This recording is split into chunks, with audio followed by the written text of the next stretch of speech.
Hello and welcome to tonight's show.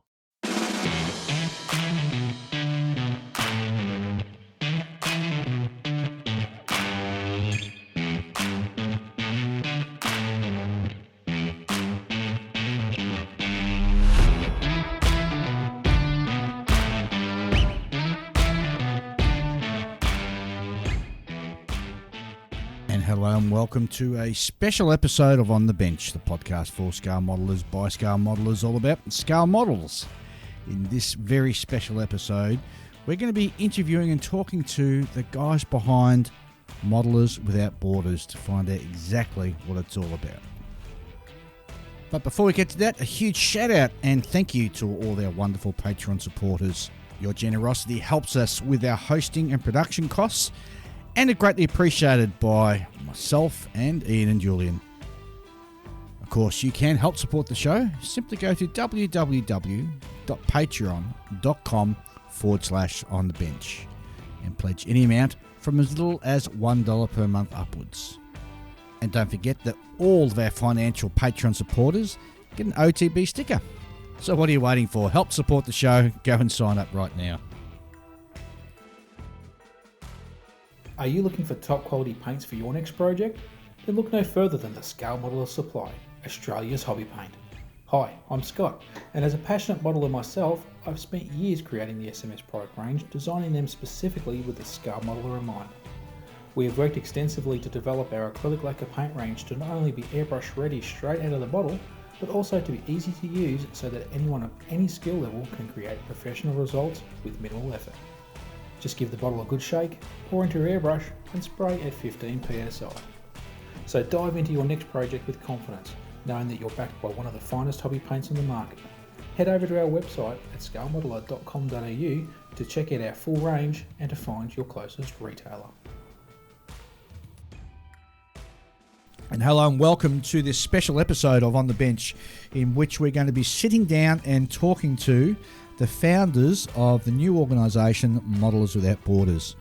Before I go any further, I have to do a disclaimer, and that is to say that I'm also one of the founding members of Modelers Without Borders and currently have the role of Vice President. So that being said, Julian and Ian are going to be sort of grilling us to find out what the heck this is all about. I don't know jack about it, mate. I've been out of the loop. Well, that's like most of the modelling world, and here's the opportunity now to sort of ask questions and everything. But before I go any further, I'm actually joined in the studio by Christiaan O'Day. Hi, how you going? Good. And Christiaan has the role of Vice President Australia. And on the line with us, we have the President of Modelers Without Borders, Mr. Tim Holland. Hello, everyone. And also we have Vice President, Treasurer of Modelers Without Borders, Mr. Stephen Lee. Hello all. Glad to be here. Very excited to tell you about what we're up to. Well, all right then. How about we just get straight into it and kick it off? So, All right. You can clear your voice, Dave. What? You can clear your voice. It sounds like gravel right now. That's got a deep, gravelly voice. All right, I'll kick it up. So what is it? What is Models Without Borders? Maybe one of you should answer the question. Maybe Tim. Do I need one of those lamps, to grill you, like they do in those? Where were you on the 17th? All right, Tim, I'll throw that one to you. Right. Yeah, and Julian, you've already started off, and you're meeting our expectations from last night. So what is Modelers Without Borders? Well, it's an organization that has that's founded on the principles of inclusion, respect, learning, collaboration, and includes the hobby, social, and mental health benefits, so that we can try to be, a force for good. And while that sounds, very lofty, it's if you don't have a stretch goal, what's the point, right? Mm-hmm. So, we're shooting for the moon, just like we, the U.S., were asked to do in 1963. So we're going to try and go as far as we can with this, and we want to go as far as the people that are going to be behind it can take us. We think that a skill modeling society should welcome all modeling genres, build community, both in person and online, and allow people to seek feedback, or just share their work without judgment, and just show their models. Plus, we want to be able to support our industry partners. Right. Okay. Well, I've been in the dark. I've heard about this because obviously I know Dave, but it's sort of been this sort of thing that he's been working on in the background. So I don't know anything about it other than like it exists and what its premise is. Maybe you should start at the beginning. Well, sure, I can take that question. So this goes back about, I want to say 18 months, almost 2 years now, where I was having a conversation with Scott Gentry, and we were just talking about... Yes. Why don't you make it clear, like Scott Gentry of? Scott Gentry of the Triple P. Yes. Plastic Posse podcast. And we were just talking, and we were both sort of talking about how, hey, wouldn't it be great if there was something that could do this, or there was an organisation that could do that. And Jeff said, well, just hold the phone a second. I've got somebody else who's, has similar thoughts to us, and that was Jeff Hearn, who recently just put on the Madison Nats. And the three of us were talking for a bit, and then it just sort of morphed from there. And then we sort of started reaching out to people who we thought were captains within their different parts of modelling world, and sort of reached out to them, and they thought it was a good idea. We'd heard that some guys in Canada also had sort of similar thoughts, and we reached out to them, and it just really started snowballing from there. And it started with just a general meeting, which we all sort of talked and said, you know what, there might be something in this, so let's sort of see what we can sort of formulate and bring forward. And here we are right now. Right. Mm-hmm. So, okay. But so you guys like in competition with IPMS and AMPS or anything like that, or stand alone? No, not at all. No, Look, not at all. AMPS is AMPS, and that's very specific to what they do, and they do a fantastic job doing that. IPMS is IPMS, and they've got a particular role to play within the modelling community, and they do that quite well. I think we're sort of charting a different direction, and I'll sort of throw to Tim and Steve to perhaps sort of flesh this out a little bit more. Yeah, sure. I think one of the things, Julian, we're really trying to focus on is creating creating community and creating experiences for modelers, rather than, strictly having, an organization, and then we kind of, the organization figures out what to do with modelers. So things that we heard, this critical mass of people that Dave just described, once we all got talking, some different themes emerged. And one of the things, that Tim's already kind of alluded to is inclusiveness. There seems to always be these kind of perennial complaints or observations that, the Gundam people feel left out. The airplane people don't fully respect the armor people, all of those types of things. And then there's all kinds of genres of modeling that are happening that are clearly hotbeds of activity, Gundam already mentioned, but also some things out there like the gaming minis, and I'll even say the L word, Lego. There's activity, there's energy around these things, and we're not. I think we were all in pretty much agreement that excluding was netting us far less than including and casting a wider net. Right. So having and this is kind of the words that were chosen to describe ourselves. We're modelers without borders, and so those borders are the international borders, obviously. And we've got 3 different countries involved at this point. We hope to have more, and we'll talk more about that. But it's also the borders between modelers themselves. So all the different approaches, all the different genres, people who are more casual about their modeling. Are they being served really well? People who are super serious and even competitive about their modeling. We want to try to bring it all together and promote all the great things that we're doing, and be a service to the hobby itself and to the industry that makes this all possible. Right. I see. Okay. So, I kind of get what you're getting at now, because if you sort of look at like the retail side of the hobby, we've already got there's a lot more there than we actually buy, right? Yeah. I don't know about you, but I mean, Yes. our local hobby stores even have Lego, and they've got the trains and stuff that I just walk past, right? And the jigsaw puzzles. Yeah, Right. and the RC stuff as well. Mm-hmm. Some of those guys I've seen on Instagram, and they're all doing our stuff, but on Yeah. RC car bodies and things like that. Yeah.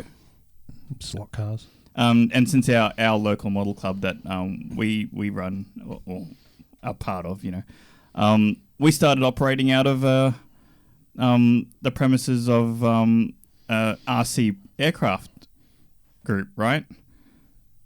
But there's no reason why they should all have their own separate organizations when we can just sort of roll it all into one. Okay. And that's just like the community side of it matching the retail side of it. And that's a good point, as Stephen said. We made it more about being holistic. So it's modelers without borders. We're not scale modelers. We're not plastic modelers. We're not paper modelers. We're modelers. Uh-huh. And so we're defining what we do by the activity that we undertake, rather than having any definitions about exactly what it is. And as you said, the borders are both about genre and geography, and trying to break those down. So whittlers are welcome. If you model something, sure. What about the railroaders? Yep, absolutely. Yep, Absolutely. Yep. Absolutely. There is. You would be hard pressed to find somebody who's building something to replicate something else that we would consider not to be in the space. Right. Yep. I know that there's been some what was mentioned about fragmentation and stuff. That makes sense to me, because now that I've sort of getting into building Gundams, and I've been painting Warhammer minis and stuff. People are not getting served in the community. Like Bandai don't care about anything other than what they sell, and if you modify your kits in any way, they won't let you into their competitions. And the same goes for Warhammer with Games Workshop. They won't let you run 3D printed or anything on their tables. Yeah, that's right. So retail, or some parts of the industry, try to create these niches to control it, and that's a retail thing. Yeah, it's understandable. They're only doing it to sell a product. True, but I think that if we can introduce those who build plastic aircraft to Warhammer, we're helping to expand their market as well. So by not having any particular genre at the centre of what we do, it allows us to open up and share. And like a lot of the podcasts have spoken about skills being transferable across... Pollinization of skills. Yeah, Yep. and that's exactly right. Like, as you said, Julian, we're at the Victorian Aircraft Soaring Modelers Association. So mainly RC gliders, and you'd go, well, where's the crossover there? But they've got some of the equipment, some of the laser cutting machines, all of the stuff that are of interest to us as in general scale modelers. So that's just one small part of the universe where there's an overlap, and so having Modelers Without Borders focused globally, there's overlap everywhere. Okay, well, the elephant in the room is IPMS, right? So what's different? I mean, obviously there's the inclusivity of the more niche genres of the hobby, so to speak, but organizationally, because IPMS is IPMS, International Scale Modeling Society, is that the acronym? They have plastic in there though too. Oh, plastic. So and that's what we mean is we're not limiting ourselves, if you like, right? And by, as Tim said, by being inclusive, right, at the start and open, it means that everybody can come in and have a look at what we're about and take from it what they want. And same with amps. They're concentrating on armour, for example. Yeah. So each of those organisations, as Dave said, as well as they do their thing for their particular cohort. The founders of this organisation have said there's probably a global movement here in terms of all forms of modelling. Yeah. And that's what we want to capture. Yep, I get that. Yeah. I mean, yeah. Okay. So, And Julian, part of that is trying to, where we're trying to be different is trying to normalize, probably isn't the right word, but normalize how a model is evaluated, if you will. So if there's an exhibition and folks are looking at all the different kinds of genres that are on the tables, they're all treated equally and with respect, as opposed to having completely different ways of looking at each of the genres, where we can, obviously. I mean, to some degree, there's going to be some difference, but our view is that we start from the position of they're all the same and they're all equal.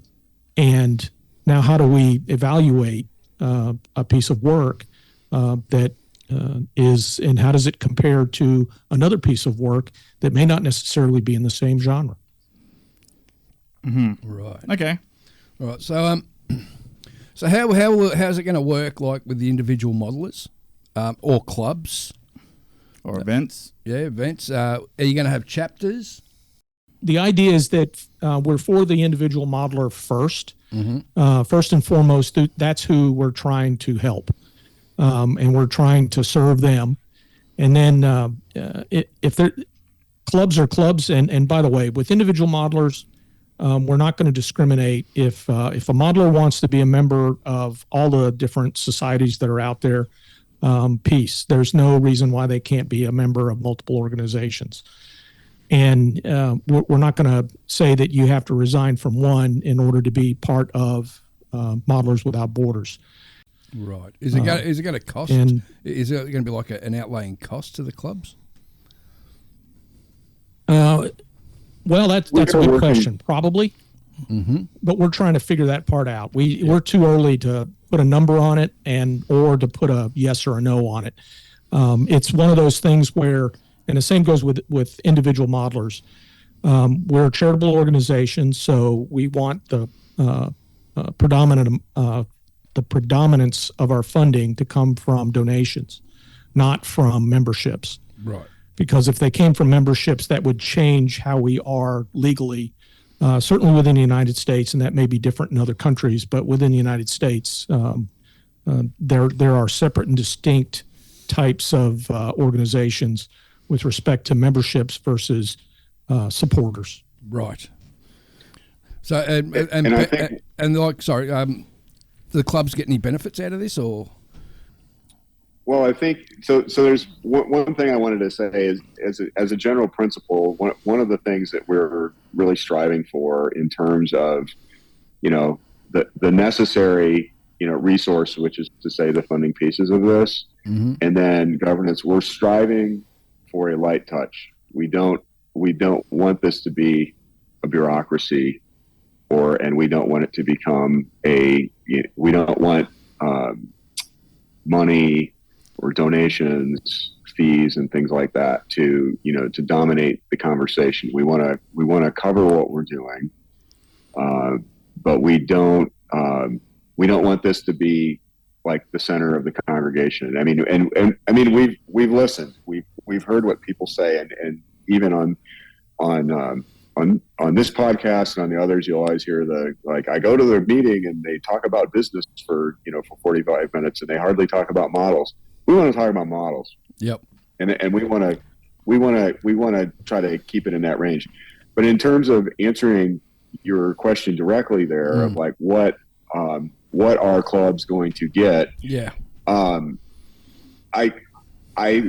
They're going to be linked to a larger global community mm-hmm. of other like-minded modelers. And I would like to think that one of the spirit we want to duplicate is a little bit of what has actually happened between all these podcasts and, a few of us who blog and things like that. And that is a brother and sisterhood has developed. A community, yep. We know each other. We've become acquainted with each other. We want to give those kinds of opportunities.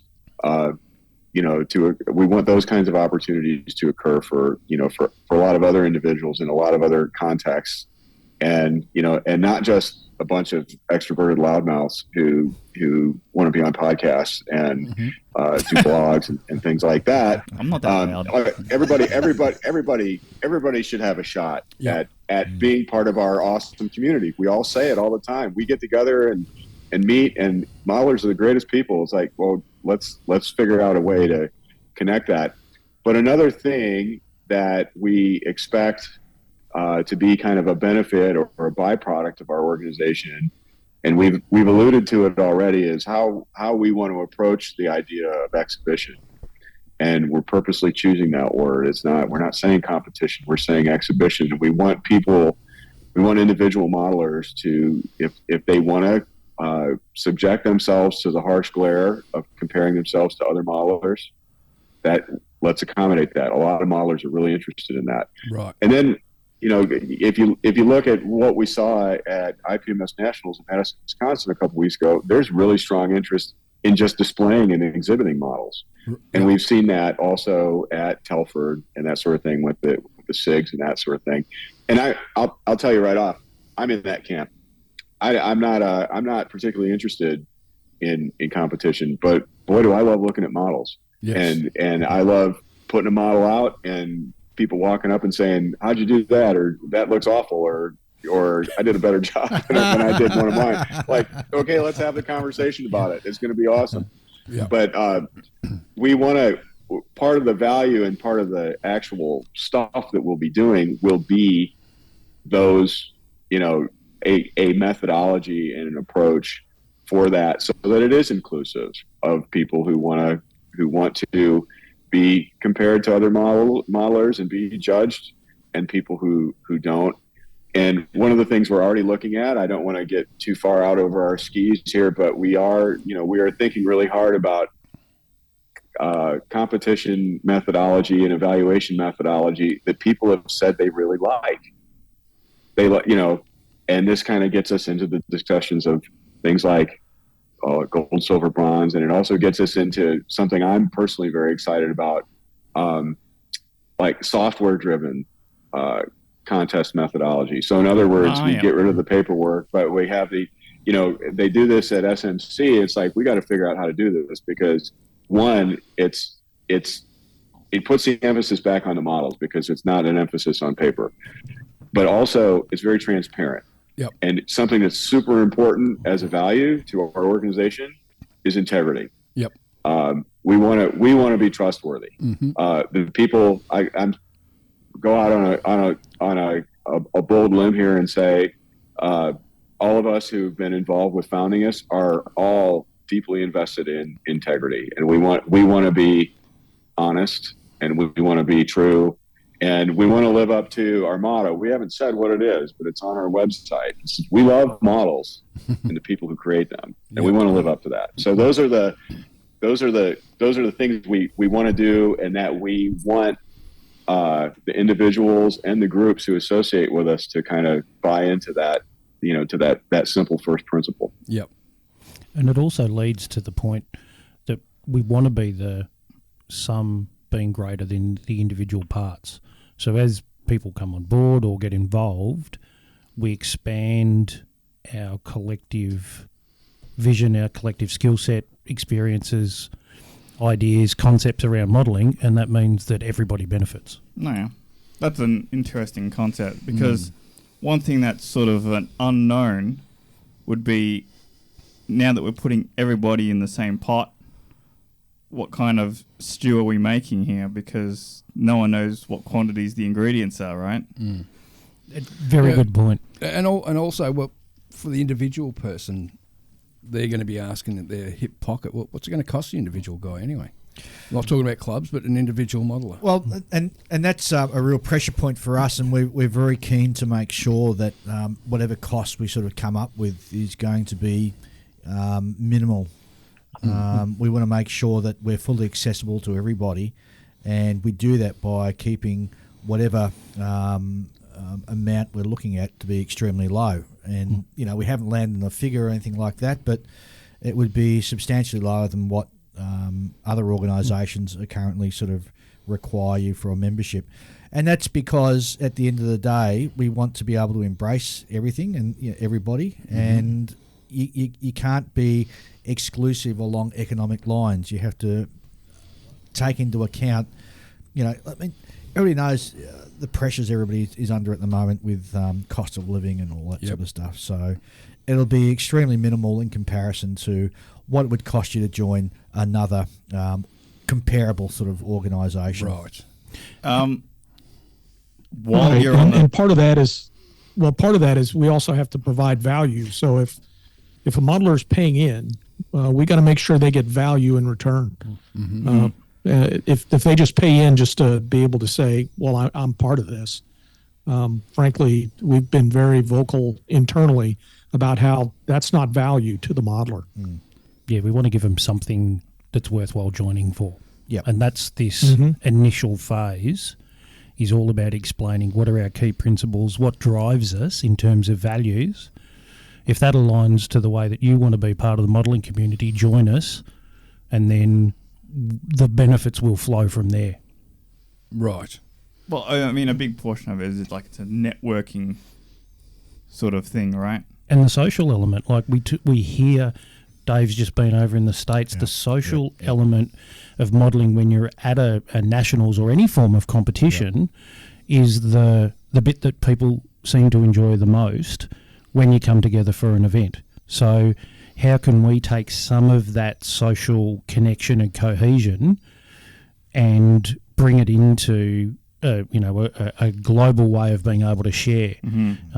You're not going to be sitting next to somebody to have that beer on the terrace, as Dave's told us about, but you might have a beer and model with somebody from the UK over Zoom, or you might be tapping into a Facebook conversation in the Netherlands where somebody's talking about tyre painting, or we don't know, but that's the point, is we want to create the stew, as you said, and see what comes up, what we can offer in terms of the meal, to use the analogy. But yeah, that's what we're looking for. Well, so you said global, right? And so far I only see Americans and Australians at this table. And the odd Canadian, yeah. That's because we're the most progressive. And Canada. And Canada. And Canada. And you also mentioned economic lines, right? Yep. So there's no greater economic line than the lines between currencies, right? So that's it. The Australian dollar-y-do is not worth as much as a Canadian moose dollar, is it? I think we're on par, but it's a US dollar. That's a US dollar we're in trouble? Yeah. Okay. Yeah. So that will play a part of the decision-making around who and where you're coming from and what the contribution will be to this global organisation. Ultimately, and I think we'd talk about it in a little bit, the way that the structure has been set up, we have to set it up in a particular country, and then we offset that in each of the other countries because of the legal jurisdictions, etc. But the principles are the same. We want to make it as close to a charitable organisation as we can for all the benefits that each country affords a charitable organisation. Right. And then from there, that then drives what Dave was talking about, the economic decisions we make about fees, or what we're going to consider a reasonable fee, will fall out of that after we've done the, working with sponsors and industry and all of the other areas and charitable donations that we're aiming to bring into this organisation first and foremost, before we're looking at the individual modeler putting their hand in their pocket. Okay. Now, but as Julian said, what about Europe, Asia? Well, at the moment because the original sort of foundation members were Australians, US and Canadians, where we'll just get together and we spoke about it and said, hey, it's a great idea, let's roll with it. And we're particularly keen to sort of expand it. Could we call Models Without Borders? So we look upon ourselves as being an international organisation. But it's very important that this early stages that we get the foundations set before we take that next step. Excuse me, because like I said, so far I say English-speaking countries. Yeah, correct, yeah. How are you going to handle non-English speaking? Well, by and large, the same way as if you were to travel with into another country as it is now. I mean, you go anywhere in Europe, and most of the Europeans speak English quite well. I'm not saying English is necessarily going to be a dominant thing, but down in Mexico, we have a lot of people within the US who can speak Spanish, and vice versa. People in Mexico can speak English. So I don't think the language side of it is something that we need to sort of. Well, and another question is, what about modelers who are in countries that are in conflict with our countries? Are they going to be included or excluded? We're models at our borders, so we don't see any sort of.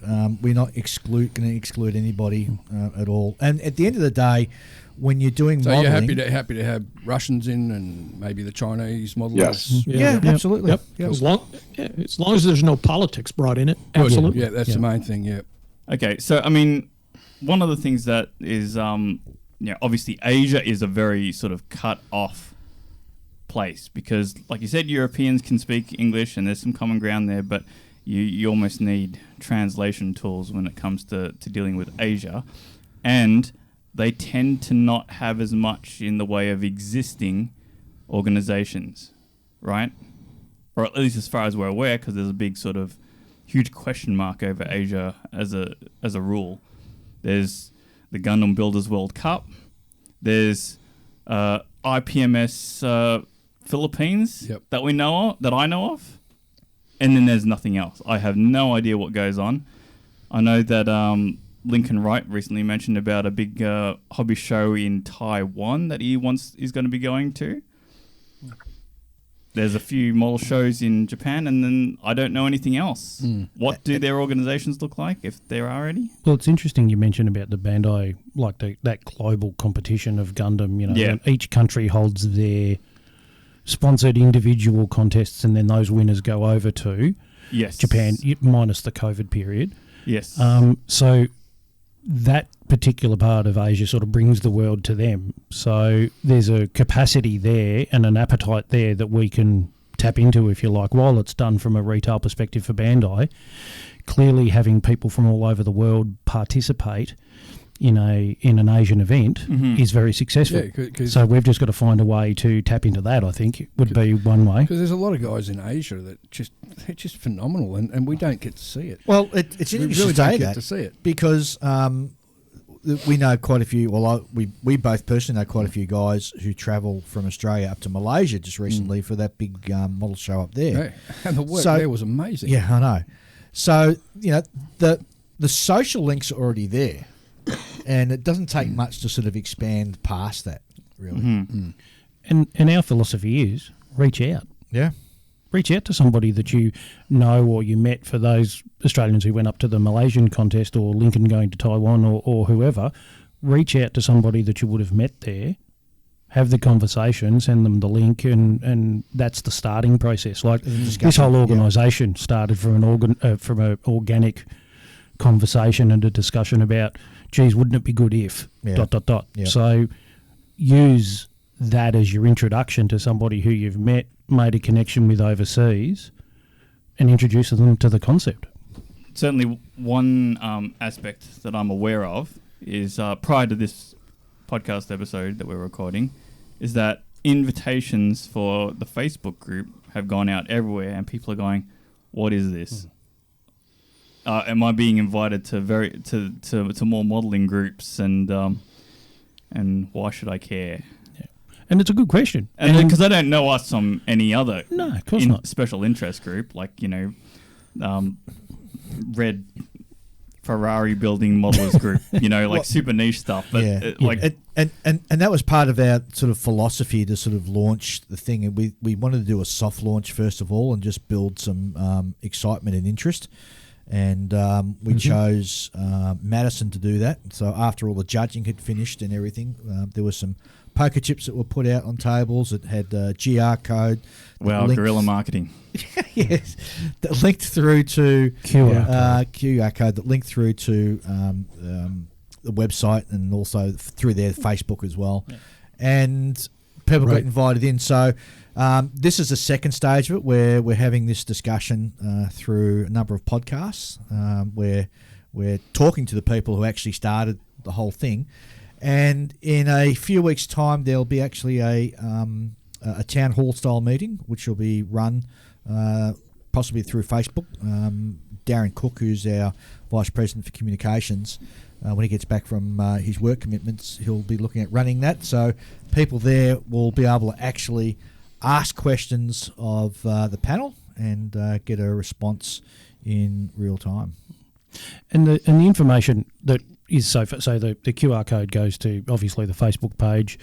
Tim and has put a couple of posts on the website as well as the guiding principles. So it's really, as Dave said, it's a soft launch to say, here's what we're about so far. You know, it's not necessarily every detail, but it's that philosophy of, here's what we're about. Would you like to join us? Right. Right. Yeah, and that's what we try to post on the website and then cross-post it to Facebook is anything that we decide as the leadership team and decide that this is how we want to do it going forward, then we'll publish that and let folks know that that's what we want. And if we're not 100% sure on it, but we're pretty confident, then we'll say, here's where we're thinking, give us your thoughts. And then ask folks to either on Facebook or directly through email. They can email us and let us know what they think. Right. Yep. Feedback is so important. It's one of the things we spoke about at the start. Is we can only have that level of integrity and transparency if we hear from people and then respond publicly to what we've been asked. So. Just going on to another question here. Model shows and comps, do you guys have anything you're going to do about that, or are you just going to leave it as is? No. Yeah. We I mean, that's going to be a big part of it, right? The events. It certainly is the event. And we like to call them exhibitions or juried exhibitions. And what we mean by that is that we'll have an exhibition of all genres in which people can come and actually display their models. And for those of us in the community who enjoy perhaps a little bit more of the competitive side or want to have our subjects ranked and looked at, we have a juried section, and we've got a special group of guys who are currently looking at all the best points from around the world in regards to how you actually assess a model against other set of criteria. And that group's currently still working out what's best for all the different sort of genres. As you know, aircraft, you can look at some set guidelines against that, but Gundam, for example, is slightly different as to how you look at that. And those guys are sitting down working that out. In addition to that... well, that's an important aspect, right? Oh, it is. Because I in the current competition sphere that we're used to, generally speaking, it's often people who don't actually compete in a particular genre that can end up doing the judging, and no one wants to be judged by someone who doesn't know what they're looking at. Well, our guys who are looking at the judging side of things, they're also setting out some guidelines in regards to the judging part of it as well. So there's going to be some online stuff as well as face-to-face training that's required for that. So it won't be the average sort of guy who's just dragged off the street to say, come and judge the figure section. Yes. Yeah, if you're going to judge a Gundam, you're going to know how to judge a Exactly right. Tough but I think the important thing here, so within our exhibition, there's going to be sort of two parts to under the same roof. So you'll have the exhibition side for guys like Steve Lee who don't feel comfortable, entering into a competition as such. And then for those of us who do like to have our boundaries pushed, then there'll be a juried section as well, in which you can enter your models there. And we're currently looking at the gold, silver, bronze version of how we're going to sort of rank that as well. Right. And on top of that, so an open system as opposed to first, second, and third type environment. And also behind that, we're going to have a system where, and Stephen touched on this earlier, to make it a lot easier and also very transparent, in which the scores are written down. But behind that, we're also That's going a to... heck of a job. Yeah, it can be I mean, done. you're going to have to get a lot of judges to do that. If you get a decent sized comp, you're going to need a lot of people hands on deck. Well, if you're writing down critiques, it'll be all done electronically, so it'll be fairly seamless and quick.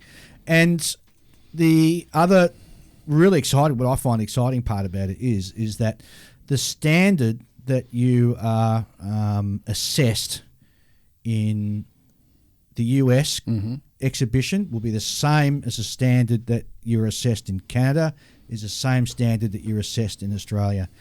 And that system will be available worldwide for whoever sort of chooses to use that as a to hold their particular exhibition. and are you willing to evolve these standards as time progresses? Oh, you have to, and Oh, absolutely. Yes. Yeah. and I'll come back to one of our sort of operating principles, and which is not only integrity, where we say everything we do is factual and transparent, but the other thing too is where we're learning and responsive, and we're responsive from the point of view we actively listen to our members in the larger modelling community.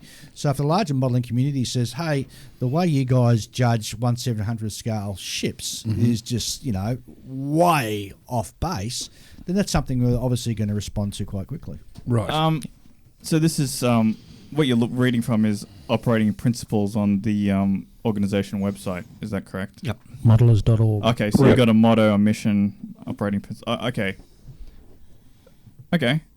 So that's... Okay, And so it's all everyone available. can go read That's- that. Absolutely. So just Okay. go to modelers.org, and modelers is spelt with a double L. Now, we fought really hard for this because the only country in the world that spells modelers with one L is the US, whereas Canada and Australia and most of the other world spell it with double L. So Most of the first world does, yeah. All of the most of the English speaking countries. yes. So, So- we were very grateful to our US counterparts that they were willing to concede. How close did you guys come to Yeah. dropping the word modelers from the whole name of the organisation just to avoid it? Do you know what it was? It was a Never did. No, it was an interesting conversation over time. And again, for those of us who've been part of the conversation right back after the early days in that first meeting that Dave spoke about, there's been so much goodwill and respect and integrity, as well as, fun and laughs about it. But it was never in question because we are all aiming for that global perspective. And so something like that was never going to be like if we're getting stuck on one L, we can't sort of really deal with the principles that we've set ourselves. So it wasn't really an issue at all. It was great. With your operating principles, so to speak, is that basically kind of like what would you call it? Is there like a constitution type thing going on? Tim? Wow, you just handballed it to him. Threw him under the bus. Yeah, that's right. That was quick. That thump that I just felt was the bus rolling. So those operating principles, from a U.S. perspective, you could say that's kind of our Declaration of Independence. That's kind of where we want to be. And then the Constitution, if you will, is rooted in partly in our charter, which is very similar, but it's also very legalistic. So it's more that document really establishes who we are, and when I say we, I'm talking modelers. I'm not talking a bunch of guys that are in the three countries that are putting together this organization. I'm talking about modelers. So if a modeler embraces those operating principles, the motto, and the mission, then, from my perspective, they're part of the organization. Right. They're part of the effort to try to bring all modelers and genres together. So I handled that bus well, I guess. Yes, you did. That was terrific. Is that what that You silence means? Dodged Yeah, out you of that killed way it, Tim. beautifully. Missed it completely. But it's true. So, as Tim said, like the organisation established in the US is under the banner of a 501c3 organisation. That just defines legally what the organisation is.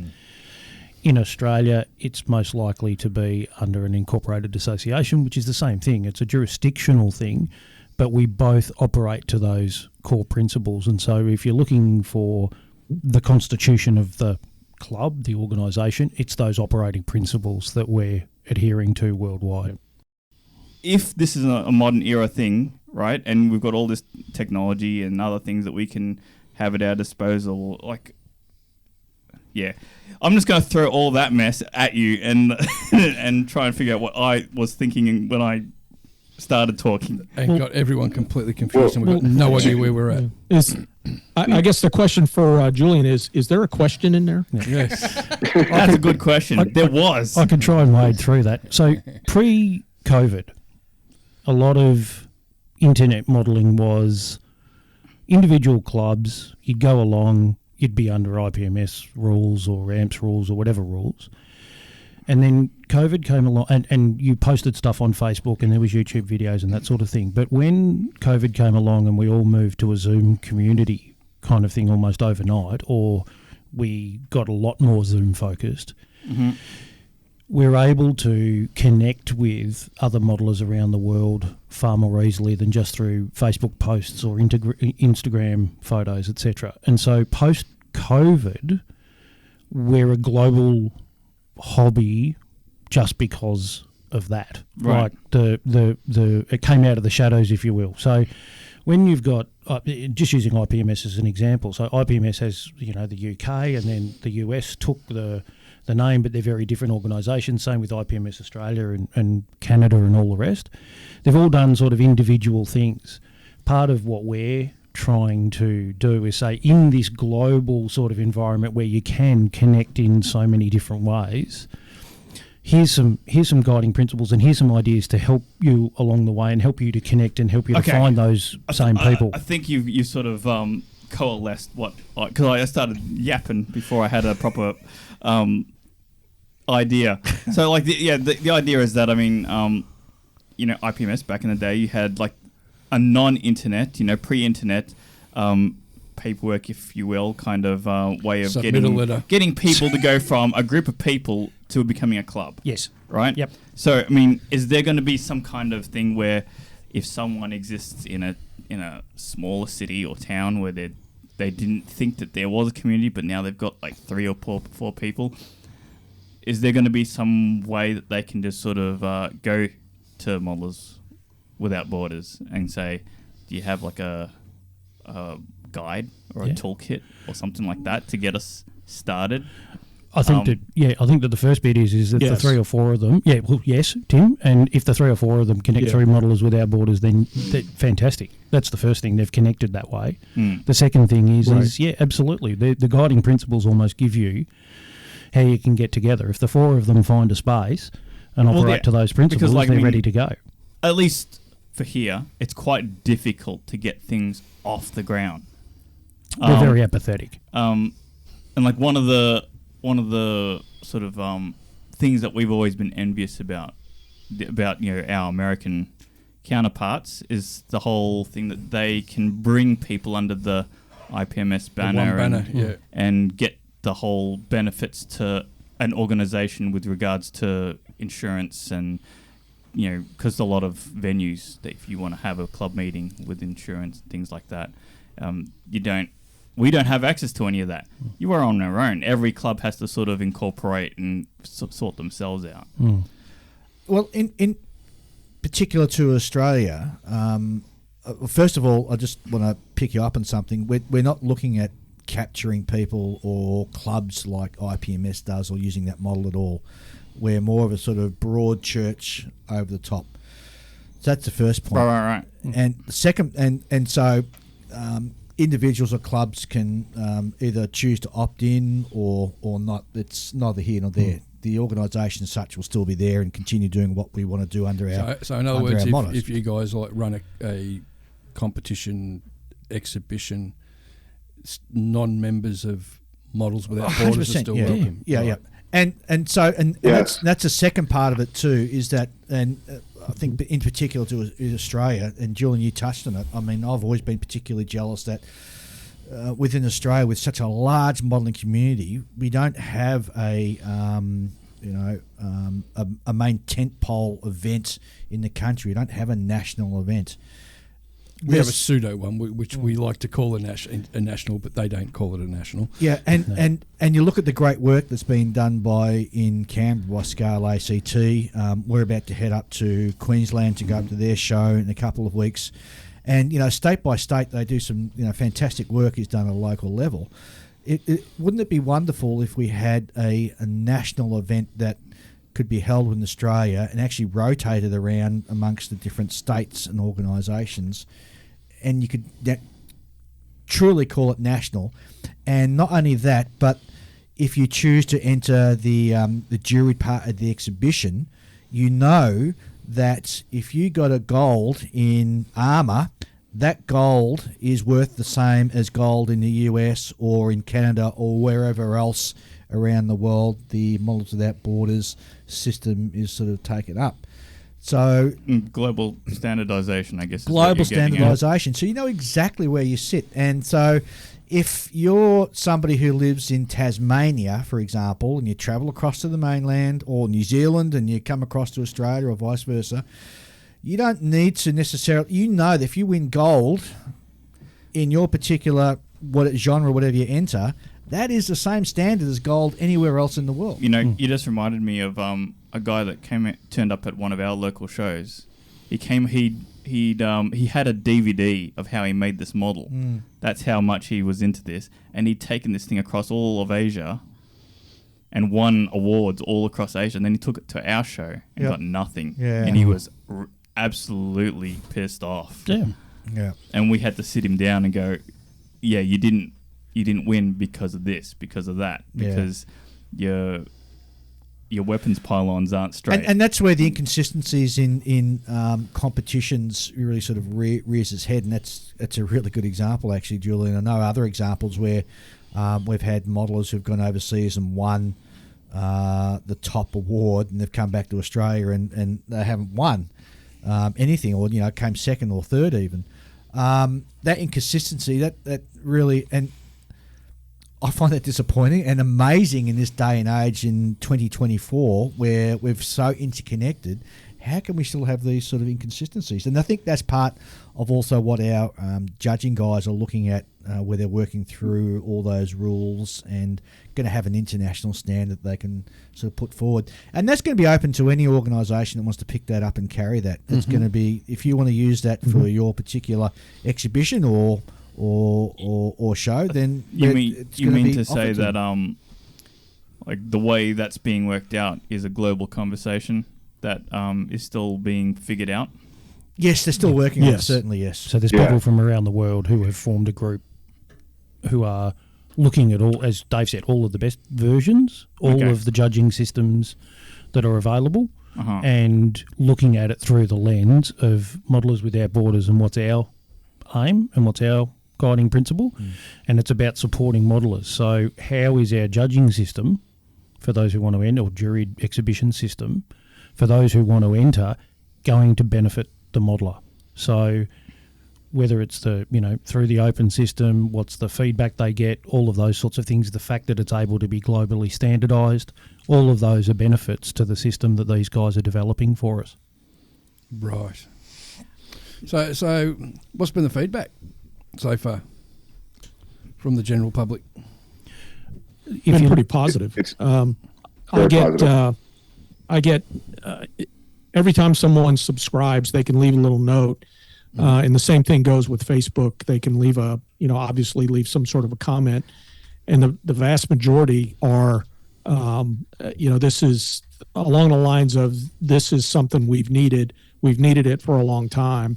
And they always mention something in the principles as to why they're energized to be a part of it. Right. And the next 5 years, what's that looking like for the organisation? What's your plans for the next 5 years? Well, for the first year, it's getting the foundation in place, figuring out all the details. How do we be more inclusive to clubs? How do we provide more support to modelers? how do we do everything we want to do? How do we implement the vision that we've got? And then as we start doing things, as we move along the way, we'll release the information, and that way folks know how we're doing. It's our hope that sometime before the end of 2025, that in the U.S. we have an MWB, or Modelers Without Borders show, not a national show, but a local show. And then if possible, I would love to see something like that happen in Australia. And otherwise, it'll probably be Australia and Canada sometime in the first half of 2026. Yep. And then probably by the time we get to 2026, we should also be, I'm trying to think of the right word, but bringing on more countries, more national organizations that are under the umbrella of Modelers Without Borders. Mm-hmm. And a big stretch goal is that by 2027 we have our first international show, and then by 2020, what would be 5 years, 2029, that we would be in somewhat of a steady state. Right. There's two parts I want to talk about. One is I did notice that when I went to join the website, it had that comment box. I didn't know what to do with it. Anything you want, man. Right. It's optional. It should have said that it's optional. Sorry, it's your first chance for feedback. That's what we mean. It's like in the guiding principles. Okay. You got something to say? Say it as you join us. Yep. Yeah. And second, if there are sort of existing organisation leaders out there that want to sort of join in, do they have a contact point? I think, Tim, that'd be via the website. Yeah, they could use the same form if they wanted, or they could go to, of course, if it's in Australia, they could go to Christiaan.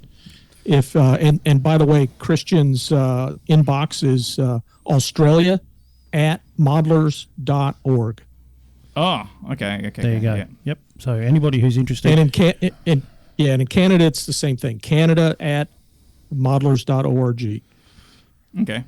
That's an important point, because I mean, if you're gonna bring in the pre-existing organisations as opposed to non-organisations, then they need a path to put their hand up, right? Yep. That's right. And I have had a few people already say, "How can I help?" And we onboarded this week our first volunteer that way, Casey Jones, who is our vice president of local clubs. Casey Gray. Oh, excuse me, Casey Gray, Casey Jones. Who is he? He was the wasn't he trained? Locomotive engineer. Yes. Locomotive engineer. That's right. Sorry, Casey Gray. Yeah, my apologies to Casey. But Casey Gray, local clubs, and of course his role is to figure out how do we reach out to local clubs and enable their club to embrace the principles and be a part of Modelers Without Borders. Right. At a club level. Right. So for the general public who's hearing about this for the very first time, where can they actually go to find out more about the Modelers Without Borders? Modelers.org. Modelers.org. With two L's.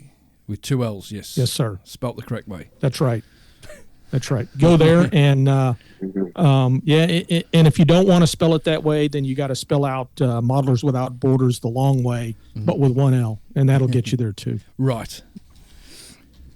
But yeah, modelers.org, and go to and hit the subscribe button, and you'll get automatic updates via email whenever we post an update, and that's also an opportunity. If you want, you can go in there initially with tell us what your interests are, and what do you think if after you've read the operating principles, and then as going forward, that email is info@modelers.org.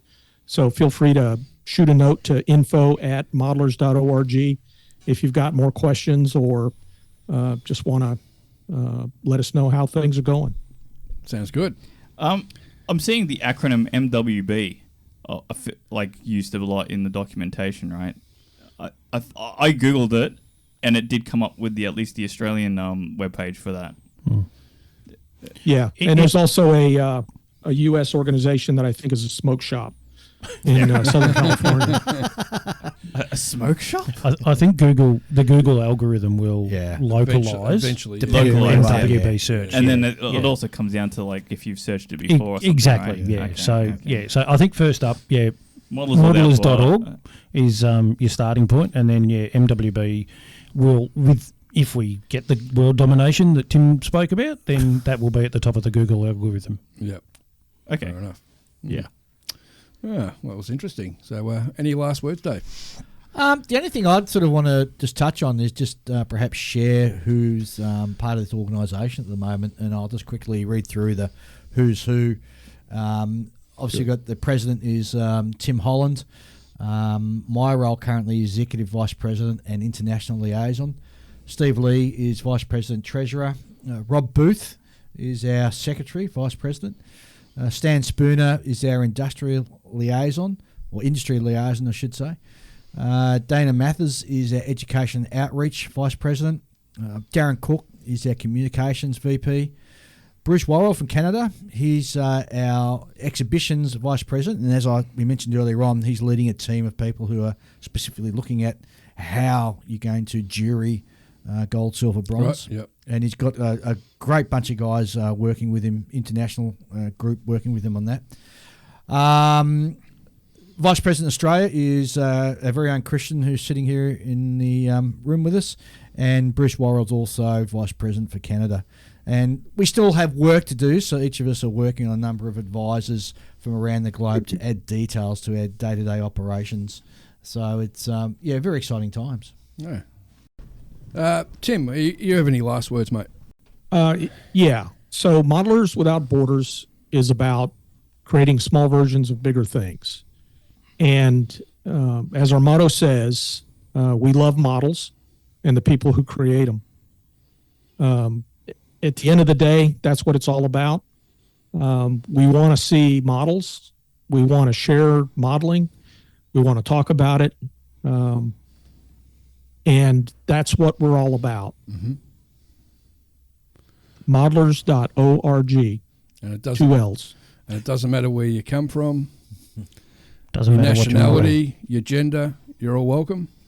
Or what you Correct. build, 100%. Absolutely. Or what you build. Or what you build. And it's... Or what you build. And what you build is an important point too, and Steve sort of touched on it earlier on about Legos, for example. I find it amazing. I can go past in Australia; they'll have a Lego exhibition, Mm-hmm. and they'll get 20 to 25,000, 30,000 people through the door for that in Melbourne, Australia. Yeah. We'll have a model show in Melbourne, Australia, and maybe get 5,000 people through the door. Mm-hmm. There's such a huge sort of gap there. And we're all doing exactly the same thing. We're building models out of one form or medium or another. Yeah. And, I want to... When I go to a model show or an exhibition, I want to see it all. I want to see the guy who builds a Star Wars mask. I want to see the guy who does the 3D designing. I don't want to see it in the physical form. I want to see him how he actually does it, on his computer. I want to see the guy who builds things out of those metal models, for example. I'm not necessarily interested in actually building it, but I want to see that because I want to experience. And there's nothing more exciting or more fun than going to a large model show, but knowing that there's a lot more missing. You want to see it all under one roof and just vacuum it all up and breathe it in and enjoy it. Well, I'm going to say something as well. One thing that always you seem to find at every show you go is it's a testosterone fest. And I know there's a damn lot of really fine women modelers out there. 100%. Yeah. And they must feel left out. Yep. And if you guys can have some of this talent brought in and made them feel welcome, because that's the one thing that they have. They go to a show and everyone's staring at them like they've come from Mars. Yeah. And makes them feel uncomfortable. As long as you make them feel comfortable, and they're included, I think it's a great And not idea. just that, bringing the kids, so the kids who are building the Warhammer 40K stuff. I mean, because that's Wargamers now, and that. Yeah. That's now the entry level stuff. That's the gateway drug. Bring in the. They're not really kids anymore. They're like 35. Well, they're still. My daughter-in-law actually works at one of their shops, and I'm going to tell you, there's a lot of kids still walking through the door. Okay. Because the parents use it to drop the kids off so they can go shopping in peace. But you're right, Ian, and that's ultimately what we would like to see. And it was funny because at Madison, I had that feeling. I thought, oh gee, it's a single demographic sort of walking the floors here. Yeah, the only women you see are the bored ones getting dragged by their husbands or boyfriends. Yes. And it was in a lot of respects, I found that part of the show particularly disappointing because there are people out there who. So I've seen some work from some of these women models, and they can put anyone to shame. They are just they're masters of the craft, and that's and we're missing out. Exactly right. We are missing out with them not being there. Yeah, we're poorer for it. Yeah. All right, Stephen, any last words from you, mate? No, I'm really excited to bring a lot of different kinds of modeling together because in my own experience, they've always been together. Some reference was made earlier to model railroading. El Presidente and I we're plotting earlier today that we are going to find the model railroaders who want to be part of this, and we've got a plan for that. And they've got things to show the rest of us. Oh, do they ever? We got things that we. You just need to look to our local guy. Yep. Yeah. And Steve, in fact, I think our Facebook models of that border, we just had a railroader to sign up just the last 24 hours. Oh, fantastic! Nice. And look how successful Luke Towan is on YouTube. Yeah, exactly. Australian railroad modeler, and his landscapes are extraordinary. And that's that crossover I was talking about earlier. Yeah, the ability to look at somebody's genre. Yeah. And apply it to your aircraft base or your just ship enjoy it for base. what it is. Even just enjoy the fact that it's incredibly artistic. Yeah. Mm. Christiaan. So look, I'm so happy to be a part of this. It's been a long journey, as Dave knows. It's been 18 months, 2 years. I'm hoping that Modelers Without Borders helps to, for want of a better word, legitimise scale modelling. So there's always the old stereotype of, men playing with plastic toys. Mm-hmm. But as Dave pointed out, Lego exhibitions get 20,000 people. There's Lego Master Show in Australia. Mm. That's plastic bricks. That's plastic toys, but it's legitimate. Mm. People look at Lego in a far more positive light, if you like, than scale modelling. And so I want to hope that everything that we can do and everything that we can capture with Modelers Without Borders helps to let people understand exactly how much effort goes into the things that we build. Yep. What drives us to build those things, and that we are actually a global community who are all there striving to, help each other and push each other forward. So happy to be a part of it. Mm. All right. Well, there you go, folks. So that's our dive into who and what Models Without Borders is. Don't forget to go to modelers.org. That is spelt with double L, MODELLERS.org. And also, don't forget that we're going to be having a town hall meeting in the next couple of weeks, and that'll be published through social media as well, specifically our Models Without Borders Facebook page. And last part. Yes, sorry, Ian. Now, there's probably, after people listen to this podcast, they're going to be going, why didn't you ask this question? Why didn't you ask that question? These people, if they've got a question, how do they get in contact and get an answer through you guys? Well, there's two ways of doing it. So, as I said, there is going to be a town hall meeting coming up in a few weeks' time, which we'll publicise on our through our social media pages. And also, Tim mentioned earlier on, there is the email address, Tim, which is? There's three. Australia at modelers.org, Canada at modelers.org, and I'll throw mine out there, president at modelers.org. Right. And you can also comment on the Facebook page as well. Yeah, absolutely. And that Absolutely. we really enjoy the comments and the conversations that go on there, because there's a lot of positive stuff, and there's a lot of people actually asking some really in-depth questions, which is good. Good. Also, we get our mail here on the podcast, so we can answer some of those questions, I guess. Well, you can, Dave. Yeah, you can. Julian, I can't. We'll just grill you again. Yeah, no problem at all. All right, guys. Thanks very much. Thanks very much, Steve, for being with us. Christiaan, Tim. Thank you. Really appreciate you being on, and thanks to Ian and Julian for sort of running this as well today, because it's I was sort of on I was on the horns of a dilemma as to how I was actually going to run this Q&A, but I think it's turned out quite well. It's our show now, fella. I'm the captain now. Oh, here we go. It's the Julian Ian show. So my final parting words. And Julian, go ahead, Tim. I was going to say, and Julian lived up to all of the geeks' expectations. Did I? Hard hitting. So I think it was just before we started recording. Dave did tell me that they were very interested in knowing what I thought of everything. Yes. Yeah. And So what are your thoughts, Julian? I think that there's a what do you call it? A hole in the market is how I sort of see it. Like there's a gap there, and this, if it all goes well, we'll fill that gap. And maybe it'll never be the way I idealize it in my head, because I have pretty high expectations for most things, as you guys know. Well, we've got pretty high expectations for this organisation too. If we get your ticket of approval, we don't have succeeded. Yeah, let me turn that around, Julian. You tell us what your vision is, and we'll tell you how closely that fits ours. Yeah, I mean, like I see, like I can foresee like a global presence sort of organization that can bring people together, and I don't mean that in the kumbaya, let's all be friends, and hold hands around the world. Yeah, hold hands and dance around the campfire thing.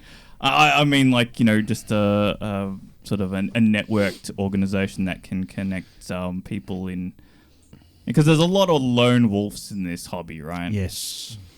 And a lot of them are not that way because they don't want to be involved. It's because they've been pushed out. And I would They've had bad experiences. I would really like to see those people brought in under like an actual friendly atmosphere. Yeah, because what I see, sort of what I would myself is, for example, it's not my genre. I'm building an F-14 Tomcat, and I'm having a lot of struggle with the afterburners, knowing that somewhere someone is going to get in contact with me, well, after I post it, someone who's built these, who's got a worldwide knowledge and reputation, who's going to be able to talk me through how to process it, if you know what I mean. And that may well be the way the organisation or parts of the organisation sort of morph forward, where you have those special interest groups. To help each other out, not to sit there and bag the crap out of someone, Yeah. but to say, try doing it this way. Well, just on that, so under our operating principles and integrity, so not only is everything we say factual and transparent, and that we're responsible stewards of our member resources, but lapses in ethical conduct are going to be taken seriously and addressed in a timely and appropriate manner as well. So we're really particularly keen on shaping that sort of safe, welcoming environment in which everybody feels welcome. Another aspect that I sort of idealize is where this organization would be like coordinating with the manufacturers more, so that if they want to sell their stuff, they can do it. They can just sort of contact someone at this organization and go, where are the shows, which ones should I worth my time, which are the biggest ones, which are the smallest ones, blah blah blah blah blah blah. That's what I would like to see, because currently we're too fragmented for them to care about. Well, that's interesting, because, and that's part of the sort of the vision that I think that the organisation sees, but in particular, Christiaan and myself also see for Australia. And here's the frustrating thing that I've always thought is that Australia is closer to Asia than the US than Europe, And you see the major manufacturers from the Asian countries going to the US and going to Europe. They don't come to Australia. And why don't they come to Australia? Because there is no great big tentpole event that happens in Australia to attract them. And moving forward, if we do have a national type exhibition within Australia, we'll be able to attract them. And that's not to say there are clubs or organisations that are working very hard at addressing that, and Scale Model ACT are doing a fantastic job in that. But there's still a lot more organisations and manufacturers that we can see. And I think Tim and Steve, you guys can speak to how the organisation is looking to engage with manufacturers. Sure. So, Julian, this has always been very much on my mind, and one of the, about what I would like to see an organization that kind of advocates for modelers would really be able to do.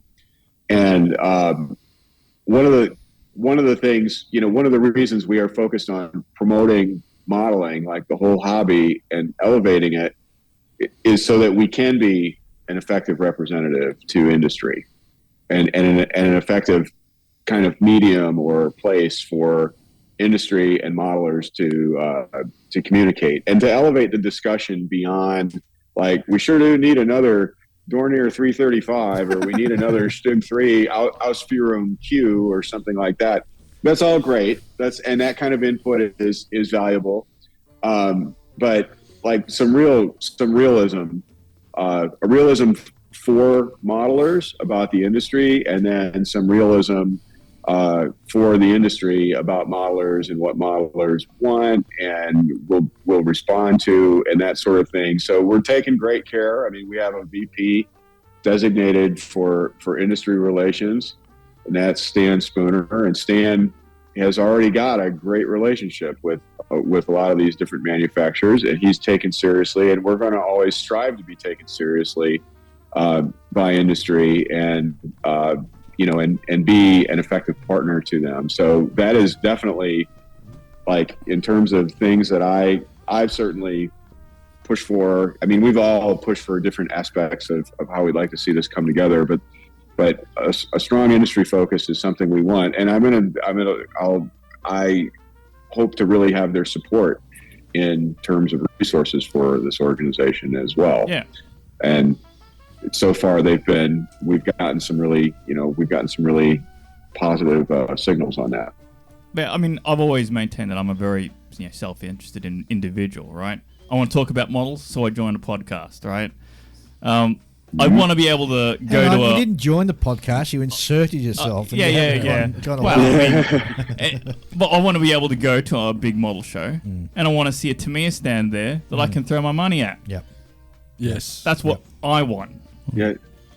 You're not on your own. Right? And the fact that I can only do that in Japan is pretty sad. Or the US. Or the US. Yeah. Or maybe or Europe. Do they? At the US? Yeah, Tamiya USA was there this year, which was really good. That's interesting. Yeah, George from Tamiya over here. Anyway, these are the but also, I just like going over sort of some of the for a change. idealistic if we're sort of goals talking that I would to like to see Tamiya, out of a there's Tamiya Japan, Tamiya USA, if we're talking to them as a global typical organisation, on the bench style, it means that they're more wrapped likely up to like come 10 minutes ago, and of course, I know. a smaller market. You I mean, I know, that's what I do. But then, I'm going to shut up now. But do you want to say any global organisation? No, we can I'm advocate for, all right, in that case, I think I'll draw the line there.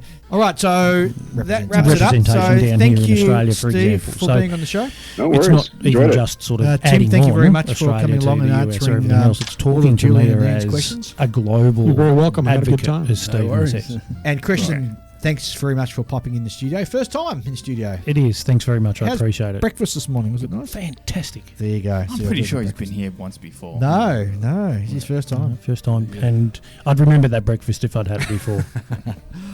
All right, guys. Thanks very much for being with us. And don't forget that keep your eyes open on social media for when we're going to be having our town hall meeting for everybody to come along and have a look at. And once again, modelers.org, double L. And we love models and the people who create them. Thanks for being with us.